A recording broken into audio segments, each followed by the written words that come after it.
75세가 넘으니 몸이 갑자기 무거워진 느낌 혹시 받아보셨나요? 계단 오를 때 숨이 차고 이름이 금방 떠오르지 않는 순간들이 조금씩 늘어나지요.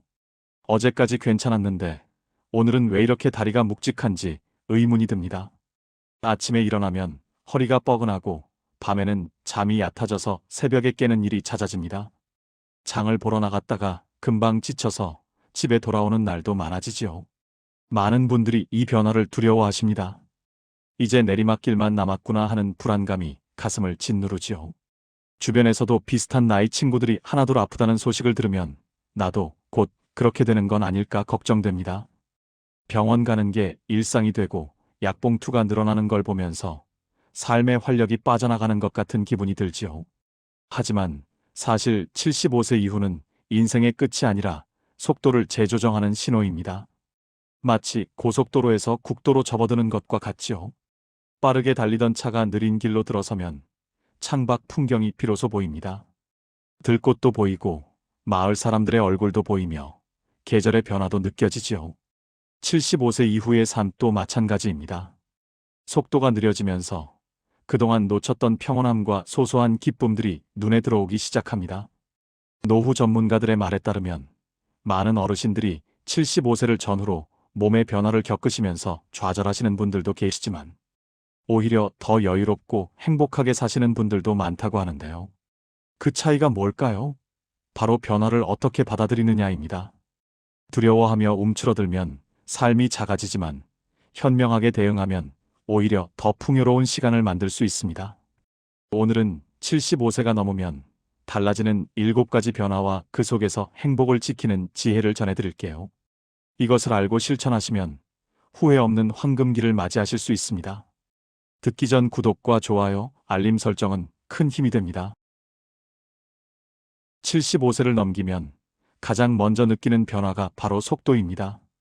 아침에 일어날 때 몸이 천천히 반응하고 걷는 속도도 예전 같지 않지요. 장을 보러 나갔다가 30분 만에 지쳐서 돌아오는 날이 많아집니다. 예전엔 1시간씩 시장을 돌아다녔는데 이제는 필요한 것만 사고 빨리 집으로 돌아가고 싶어지지요. 이런 변화를 느낄 때마다 많은 분들이 예전처럼 빨리 움직이려고 무리하십니다. 나도 할 수 있다는 걸 보여주고 싶은 마음에 억지로 속도를 내지요. 그러다 계단에서 헛디디거나 장바구니를 들다가 허리를 삐끗하는 일이 생깁니다. 몸은 이미 신호를 보내고 있는데 마음이 따라가지 못하는 것입니다. 한 어르신 이야기를 들려드리겠습니다. 이분은 70대까지 매일 아침 30분씩 빠르게 걷기 운동을 하셨습니다. 동네 한 바퀴 도는 게 일과였지요. 그런데 76세가 되니 같은 코스를 도는데 시간이 2배로 늘었습니다. 숨도 차고 무릎도 아팠지요. 처음엔 자존심이 상했습니다. 나도 이제 늙었구나 하는 생각에 운동을 아예 그만두려 했습니다. 그런데 며느리가 이렇게 말했습니다. 속도가 문제가 아니라 매일 나가신다는 게 중요한 거라고요. 빨리 걷든 천천히 걷든 움직이는 것 자체가 건강에 좋다고 했죠. 그 말을 듣고 어르신은 생각을 바꿨습니다. 빨리 걷지 않아도 된다고 마음먹었습니다. 천천히 걸으면서 동네 풍경도 보고 이웃과 인사도 나누기 시작했습니다. 골목 어귀에 핀 꽃도 보이고 고양이가 햇볕 쬐는 모습도 눈에 들어왔죠. 그랬더니 운동이 즐거워졌고 무릎 통증도 줄어들었습니다. 75세 이후 행복의 비결은 속도를 무시하지 않고 존중하는 데 있습니다. 몸이 보내는 신호를 귀담아 듣고 내 리듬에 맞춰 하루를 재설계하는 것이죠. 아침에 30분 일찍 일어나 천천히 준비하면 서두르지 않아도 됩니다. 점심 후에는 20분 낮잠으로 에너지를 보충하고요. 저녁 산책도 15분이면 충분합니다. 멀리 가려 하지 말고 집 앞 공원 한 바퀴만 돌아도 되지요. 중요한 건 느림 속에서만 느낄 수 있는 것들이 있다는 사실입니다. 아침 햇살이 커튼 사이로 들어오는 순간의 따스함을 느낄 수 있고 차 한 잔을 음미하며 평온함을 맛볼 수 있죠. 손자 손녀가 하는 이야기를 천천히 듣다 보면 그 안에 담긴 마음까지 읽히게 됩니다. 이런 순간들이 모여 행복한 하루가 되는 것입니다.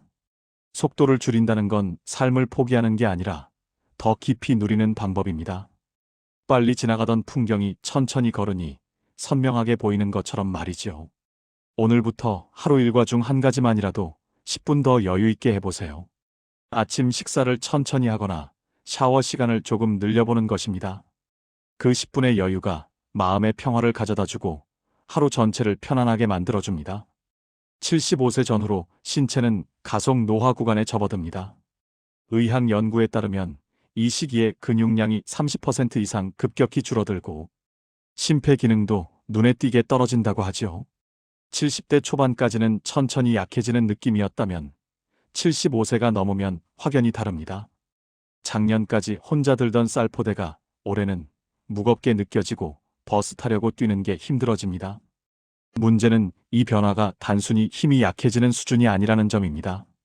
근육이 줄어들면 균형 감각이 떨어져 넘어지기 쉽고 한 번 넘어지면 골절로 이어지지요. 그러면 병원 신세를 지게 되고 입원하는 동안 더 많은 근육이 빠져나갑니다. 악순환이 시작되는 것입니다. 혼자 장을 보러 가기 힘들어지고 화장실 가는 것조차 조심스러워집니다. 자유로운 외출이 어려워지면 삶의 즐거움이 사라지지요. 실제로 한 어르신은 75세까지 매주 시장에 가서 장을 보고 친구들과 수다 떠는 게 낙이었습니다. 시장 구경하며 이것저것 맛보고 흥정하는 재미가 있었죠. 그런데 76세가 되니 계단을 오르내리기가 힘들어졌고 장바구니를 들고 오는 게 버거워졌습니다. 한두 번 쉬어가며 오다가 결국 장보기를 며느리에게 맡기게 되었죠. 처음엔 편하다 싶었지만 집에만 있으니 다리 힘은 더 약해지고 우울감까지 찾아왔습니다. 친구들과도 자연스럽게 멀어지고 하루가 무료해졌죠. 이게 바로 가속 노화의 악순환입니다. 하지만 이 구간을 현명하게 넘기는 방법이 있습니다. 첫째는 근력 운동입니다. 거창할 필요 없습니다. 의자에 앉았다 일어서기를 하루 10번씩 3차례만 하셔도 허벅지 근육이 유지됩니다. TV 보실 때 생수병을 가볍게 들었다 내렸다 하시면 팔 근육도 지켜지지요. 500ml 생수병으로 시작해서 익숙해지면 1리터로 늘리면 됩니다. 운동이라고 생각하지 말고 생활 속 움직임이라고 여기시면 부담이 줄어듭니다. 둘째는 단백질 섭취입니다. 나이 들수록 단백질이 중요한데 하루 체중 1kg당 1g 정도가 필요합니다. 60kg이시면 60g이죠. 계란 2개에 두부 1모 그리고 생선 1토막 정도면 충분합니다. 식사 때마다 고기나 생선을 조금씩 드시는 습관만 들여도 근육 손실을 막을 수 있죠. 특히 아침에 단백질을 챙기시면 하루 종일 기력이 다릅니다. 우유 한 잔이나 두유 한 팩을 아침마다 드시는 것도 좋은 방법입니다. 셋째는 매일 밖으로 나가는 것입니다. 10분이라도 좋습니다. 햇볕을 쬐며 걷는 것만으로도 뼈 건강과 기분이 좋아지지요. 비타민 D가 만들어져서 골다공증 예방에도 도움이 됩니다. 꼭 멀리 갈 필요 없이 집 앞 골목 한 바퀴라도 도는 게 중요합니다. 앞서 말씀드린 어르신은 의자 운동과 단백질 식사를 3개월 꾸준히 하셨습니다. 처음엔 힘들어 하셨지만 한 달쯤 지나니 몸이 가벼워지는 걸 느끼셨죠. 2달째부터는 계단 오르는 게 한결 수월해졌고 3달째에는 다시 시장에 나가실 수 있게 되었습니다. 물론 예전처럼 많이 사오진 못하지만 장바구니 하나 정도는 들고 오시지요. 그 작은 성취감이 삶의 활력을 되찾아 주었습니다. 친구들도 다시 만나고 집에서 웃는 날이 많아졌습니다. 가속 노화는 피할 수 없지만 속도를 늦출 수는 있습니다.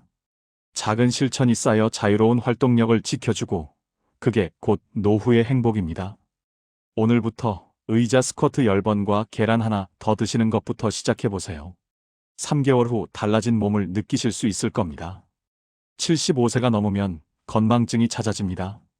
방금 들은 이름이 기억나지 않고 냉장고 문을 열었다가 뭘 꺼내려 했는지 잊어버리지요. 손자 이름이 헷갈려서 큰 손자 이름을 부르다가 작은 손자 이름으로 바꿔 부르는 일도 생깁니다. 약속 시간을 착각하거나 며칠 전에 들은 이야기를 까맣게 잊어버리기도 하지요. 이런 일이 반복되면 나도 치매가 오는 건 아닐까 불안해집니다. TV에서 치매 이야기만 나와도 가슴이 철렁 내려앉지요. 주변에서 치매로 고생하는 분들을 보면 더욱 두렵습니다. 하지만 건망증과 치매는 분명히 다릅니다. 건망증은 정보를 떠올리는 속도가 느려진 것이고 치매는 정보 자체가 사라지는 것이죠.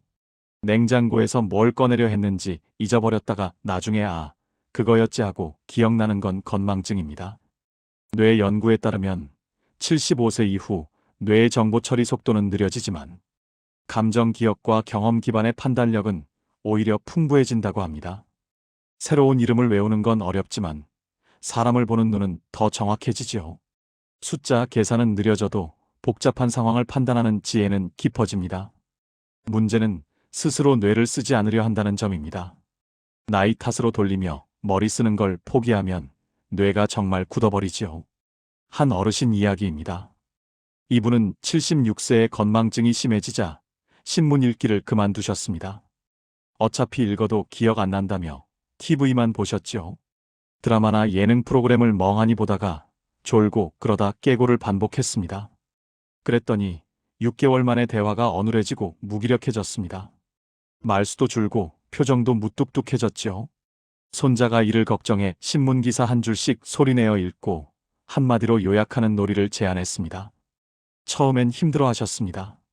읽어도 무슨 내용인지 잘 모르겠다고 하셨죠. 하지만 손자가 옆에서 함께 읽어주고 어르신 생각을 물어보니 조금씩 말문이 트였습니다.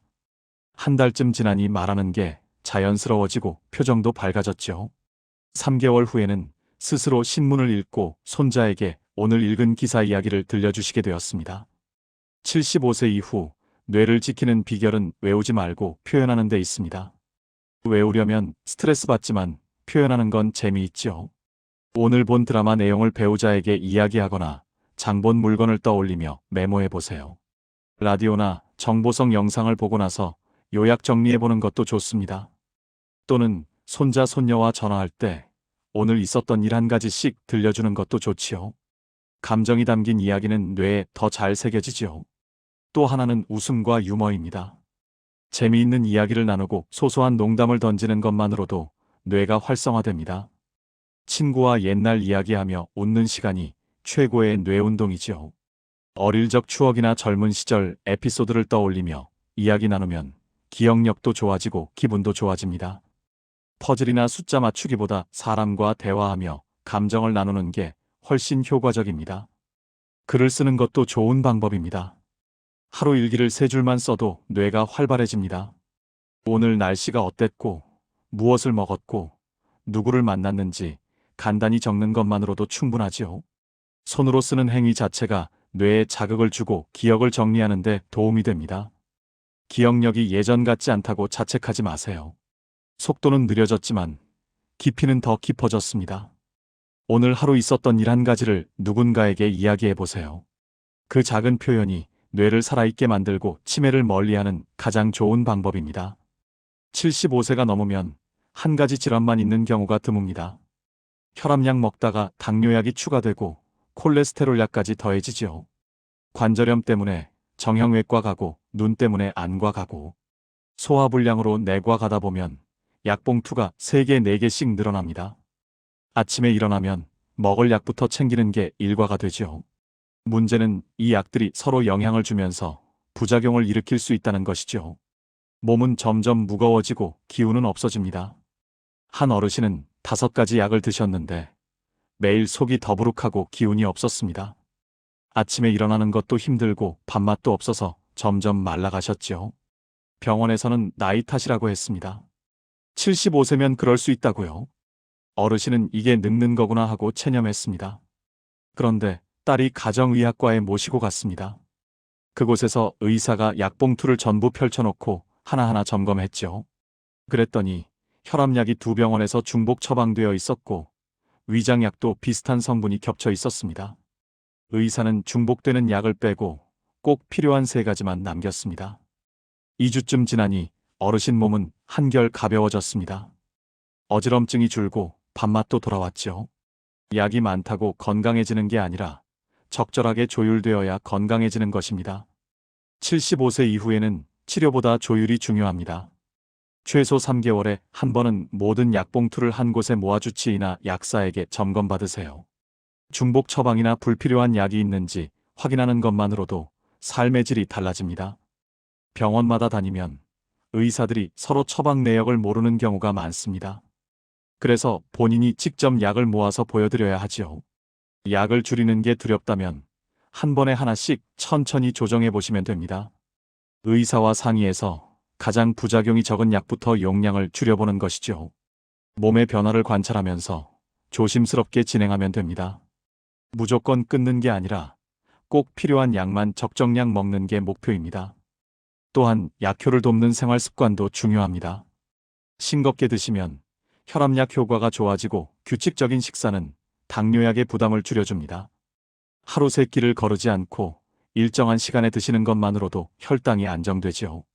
아침 저녁으로 혈압을 재고 혈당을 체크하면서 몸의 변화를 기록해 보세요.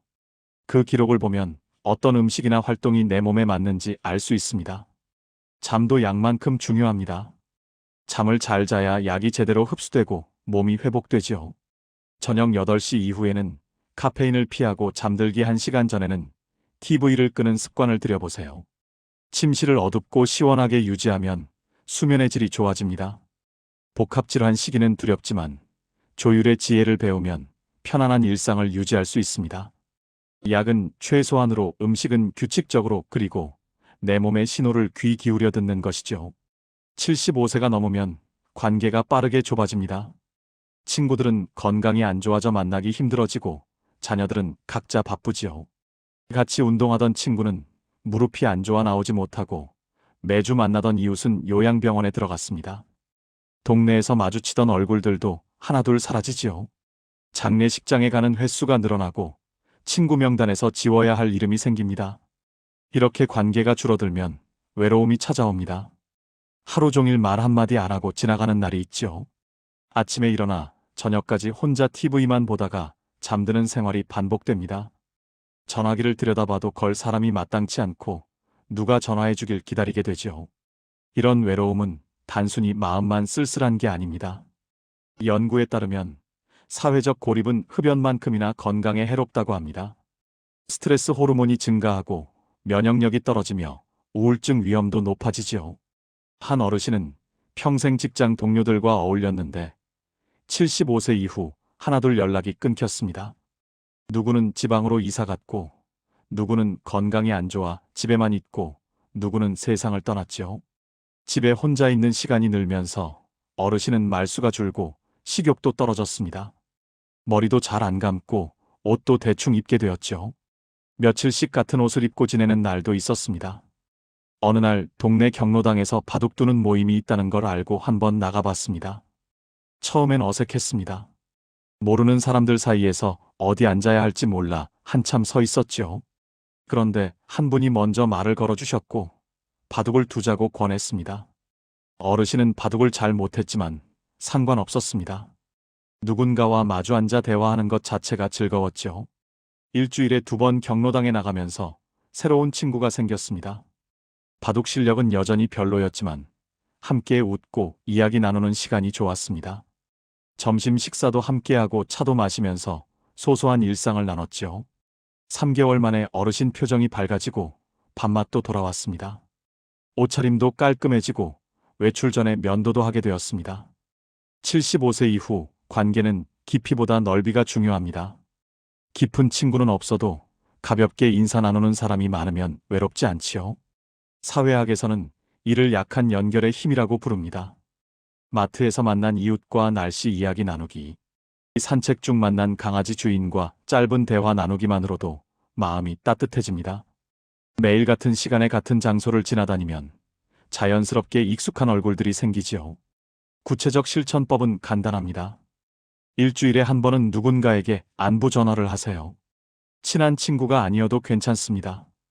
옛 동료나 친척에게 짧게라도 안부를 묻는 것만으로 연결의 끈이 이어지지요. 잘 지내시냐고 물어보고 요즘 날씨 이야기 몇 마디 나누는 것만으로도 충분합니다. 또 동네 경로당이나 복지관 프로그램에 한 번쯤 나가보세요. 처음은 어색하지만 2~3번 가면 자연스러워집니다. 거창한 활동이 아니어도 됩니다. 그냥 차 마시며 이야기 나누는 모임도 좋고 가벼운 체조 프로그램도 좋지요. 중요한 건 사람들과 함께 있는 시간 자체입니다. 혼자 밥 먹지 말고 누군가와 함께 먹으려 노력하세요. 배우자나 자녀가 아니어도 좋습니다. 이웃과 함께 국수 한 그릇 나눠 먹는 것만으로도 고립감이 줄어듭니다. 관계는 노력하지 않으면 사라지지만 작은 시도만으로도 다시 이어집니다. 오늘 누군가에게 안부 한마디 건네보세요. 그 작은 연결이 외로움을 막아주고 삶에 활력을 불어넣습니다. 75세가 넘으면 고정 수입이 끊기거나 줄어듭니다. 연금만으로는 빠듯하고 의료비는 늘어나지요. 매달 통장을 확인할 때마다 잔고가 조금씩 줄어드는 게 보입니다. 예전엔 월급이 들어왔지만 이제는 나가는 돈만 있지요. 갑자기 병원비가 많이 나오거나 집 수리할 일이 생기면 마음이 조마조마합니다.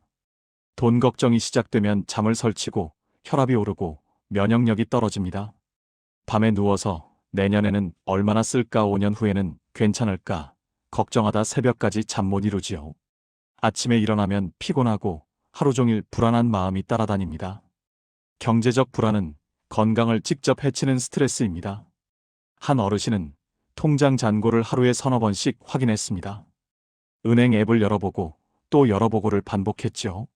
조금이라도 줄면 불안해서 아무것도 못 샀습니다. 과일 사는 것도 아까워하고 외출도 줄였습니다. 버스비 아끼려고 걸어다니다가 무릎만 더 아파졌죠. 돈을 아끼려다 삶의 질이 떨어진 경우입니다. 그런데 사회복지사가 제안한 방법을 써보니 마음이 편해졌습니다. 고정비와 변동비를 나눠 관리하는 것이었죠.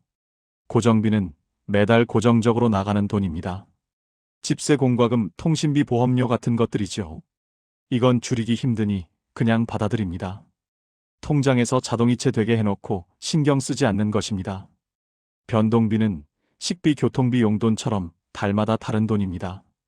이 부분을 한도 안에서 쓰는 연습을 하면 됩니다. 예를 들어 식비로 한 달에 30만 원 쓰기로 정했다면 그 범위 안에서 장을 보고 외식하는 것이죠. 초과하지 않으려고 일주일에 한 번씩 얼마 썼는지 확인해 봅니다. 봉투관리법도 효과적입니다. 현금을 용도별로 봉투에 나눠 담고 그 안에서만 쓰는 방법입니다. 식비 봉투, 교통비 봉투, 용돈 봉투를 만들어서 각각 일정 금액을 넣어두지요. 눈으로 직접 확인하니 통제감이 생깁니다. 이 봉투 안에 돈이 있으니 쓸 수 있다는 안심이 되고, 다 쓰면 다음 달까지 기다려야 한다는 명확함도 생기지요. 또 주택연금이나 기초연금 같은 제도를 적극 활용하세요. 부끄러워할 필요 없습니다. 정당한 권리이고 안전망입니다. 집이 있으시면 주택연금으로 매달 일정 금액을 받을 수 있고, 소득이 적으면 기초연금을 신청할 수 있죠. 동사무소나 복지관에 문의하시면 받을 수 있는 혜택을 안내해 줍니다. 중요한 건 돈을 아끼는 게 목표가 아니라 불안을 줄이는 게 목표라는 점입니다.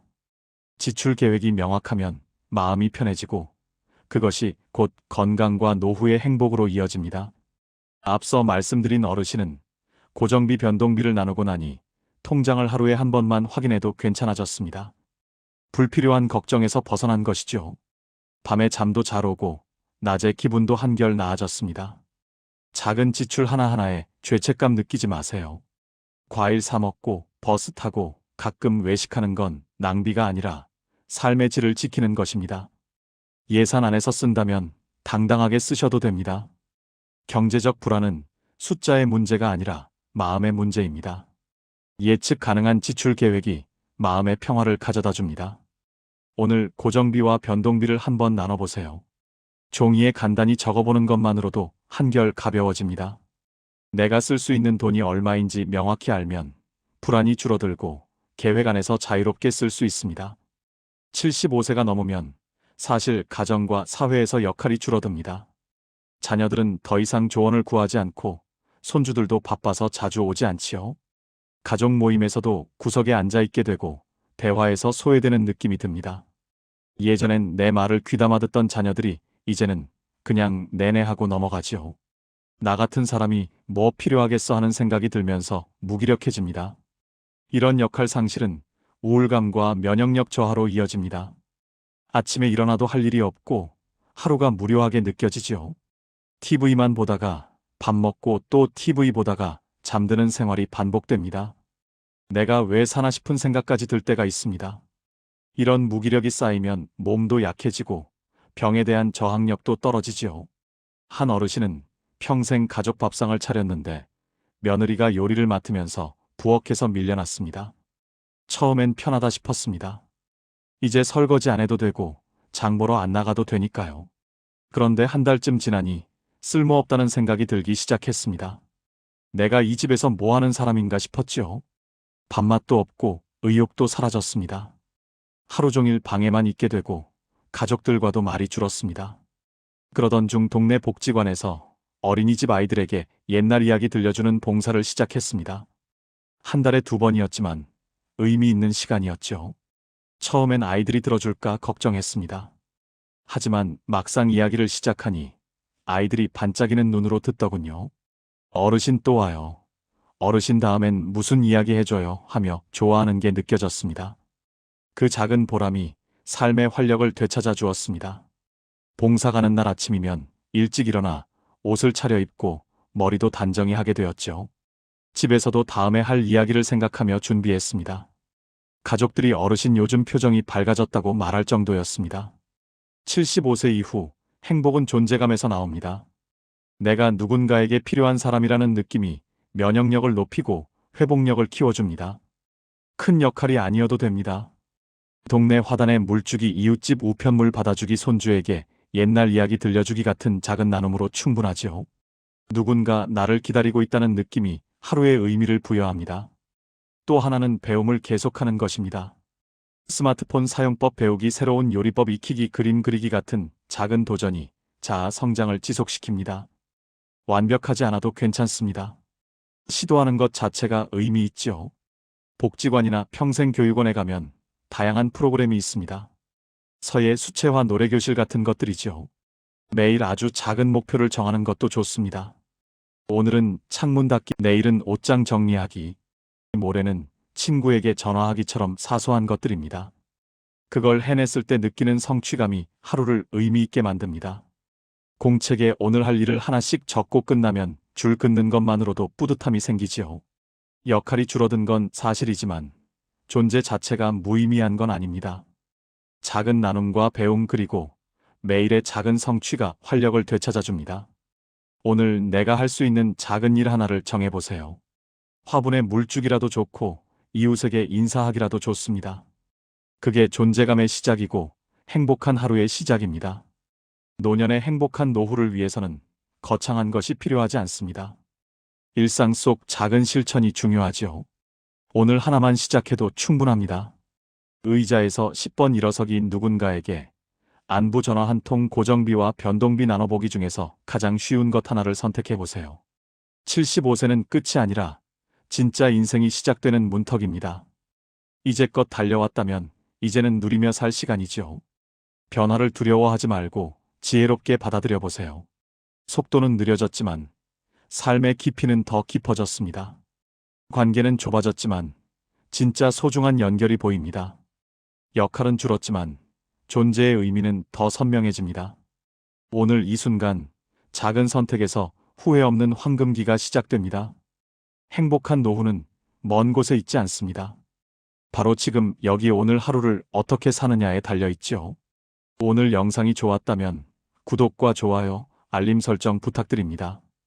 여러분의 행복한 노후를 진심으로 응원합니다. 감사합니다.